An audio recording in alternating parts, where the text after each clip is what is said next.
다이어트의 정체기를 벗어나기 위해서는 대체 무엇을 하면 좋은 것일까요? 다이어트의 정체기라고 하는 것은 체중이 빠지기 어려워지는 시기를 말합니다.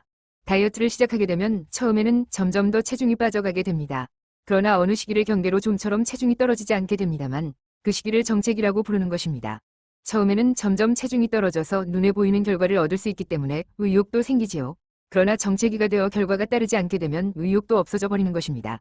실제로 이 정체기에 다이어트를 중단해버려서 리바운드를 해버리는 사람도 있습니다. 따라서 다이어트를 성공시키기 위해서는 이 정체기를 어떻게 극복할 것인가가 중요시됩니다. 정체기에 들어가기 전 점점 체중은 줄어들지만 어느 시기를 경계로 몸 상태가 변화합니다. 너무 체중이 줄어들기 때문에 몸이 위기라고 착각해버리고 마는 것입니다. 뇌는 점점 줄어가는 체중을 감지하고 자신이 기아 상태에 있다고 믿어버립니다. 그리고 뇌는 이대로 아무것도 하지 않으면 생명과 관련이 있다고 생각해버립니다. 그 결과 뇌는 얻은 에너지를 가능한 한 체내에 축적하려고 합니다. 식사에 의해 얻는 에너지가 더 체내에 흡수되게 되거나 에너지가 소비되기 어려워지거나 하는 것입니다. 이로 인해 지금까지와 같은 노력을 계속했다고 해도 체중은 좀처럼 줄어들지 않게 되어버린다는 것입니다. 그리고 이렇게 체질이 변화하고 있기 때문에 여기서 다이어트를 중단하면 체중이 더 늘어나는 리바운드가 일어나게 됩니다. 다이어트의 정체기를 빠져나갈 징조는 체중이 변화하기 시작하는 모습이 보이는 것입니다. 다이어트의 정체기를 벗어나는 전조를 알고 싶다면 먼저 매일 같은 시간에 체중을 측정해 둡시다. 체중을 측정해 두면 자신의 체중이 서서히 줄어들기 어려워지고 그리고 또 서서히 줄어들게 되는 것을 알 수 있습니다. 꺾은 선 그래프처럼 하면 더 알아보기 쉬워요. 또한 사람에 따라 차이는 있지만 배가 고프기 쉬워진 것이 정체기를 벗어나는 전조라고 하는 경우도 있습니다. 평소보다 금방 배가 고프게 되거나 또 식사를 먹고 싶어지거나 하는 것입니다. 따라서 정체기를 빠져나가는 타이밍을 알고 싶은 사람은 의식해 두시기 바랍니다. 다이어트의 정체기는 언제부터 오는지 금방 오는지 하는 것에는 개인차가 있습니다. 평균적인 기간으로 말하면 3주에서 1개월 후 정도가 될 것입니다. 또한 원래 체중에서 5% 정도 체중이 줄어든 타이밍이 오는 경우도 많습니다. 그러나 이것은 원래 체중이 어느 정도였는가 하는 것과 어느 정도의 속도로 다이어트를 실시하고 있는가 하는 것에 따라 달라집니다. 게다가 원래의 체질에도 좌우되는 것입니다. 또한 천천히 다이어트를 하고 있는 사람의 경우 정체기가 오지 않을 수도 있습니다. 반대로 말하면 급격하게 다이어트를 실시하고 있는 사람의 경우 대부분의 사람이 정체기를 경험하게 되기 때문에 주의가 필요합니다. 정체기의 기간은 긴가 어떤가 하는 것도 꽤 개인차가 있습니다. 일반적인 이야기로 말하면 정체기는 2주에서 1개월 정도 계속되는 경우가 많습니다. 그러나 그 중에는 3개월, 반년 정도 정체기가 계속된다고 하는 사람도 있습니다. 특히 식사를 줄이는 만큼 다이어트를 실시하고 있거나 정체기에 먹는 양을 늘려버리거나 하면 정체기가 길어져 버릴 수 있는 것입니다. 올바르게 다이어트를 실시하고 있으면 대부분의 사람들은 1개월 정도로 끝나기 때문에 그렇게까지 신경 쓰지 않는 것도 중요합니다. 다이어트 정체기에 살이 찌는 원인은 우선 다이어트에 소홀하게 되어버리는 원인을 들 수 있습니다. 다이어트는 결과가 나올 때는 의욕이 나지만 결과가 나오지 않으면 의욕을 잃게 됩니다. 정체기에 들어간 것으로 의욕을 잃은 결과 운동을 하지 않게 되어 과식해버리는 사람도 있습니다. 정체기는 그렇지 않아도 살찌기 쉬운 시기이므로 그로 인해 정체기에 살이 쪄버립니다. 또한 근육량이 증가했기 때문이라고 하는 경우도 있습니다. 다이어트로 근육 트레이닝을 시작하고 있던 경우 딱 정체기와 근육이 증가하는 시기가 같은 시기가 되는 것입니다. 근육은 지방보다 더 무겁기 때문에 그로 인해 체중이 증가해버립니다. 그러나 이 경우 체중은 증가하고 있어도 외형은 가늘어져 있을 것입니다.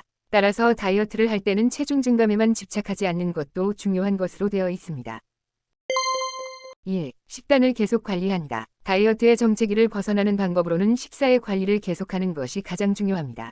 정체기에 들어 체중이 떨어지지 않게 된 결과 식사 관리가 소홀해져 버리는 사람도 있습니다.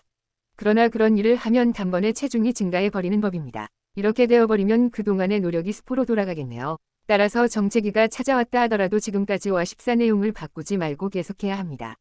그렇게 함으로써 머지않아 정체기는 끝납니다. 2. 하루만 자유롭게 음식을 먹는다. 자유로운 식단을 만든다고 하는 것도 다이어트의 정체기를 벗어나는 방법 중 하나입니다.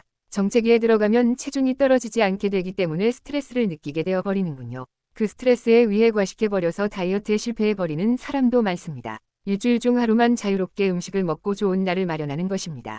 하루만이라면 다이어트에 큰 지장은 없으므로 치토데이를 마련하여 스트레스가 쌓이지 않는 다이어트를 하도록 합니다.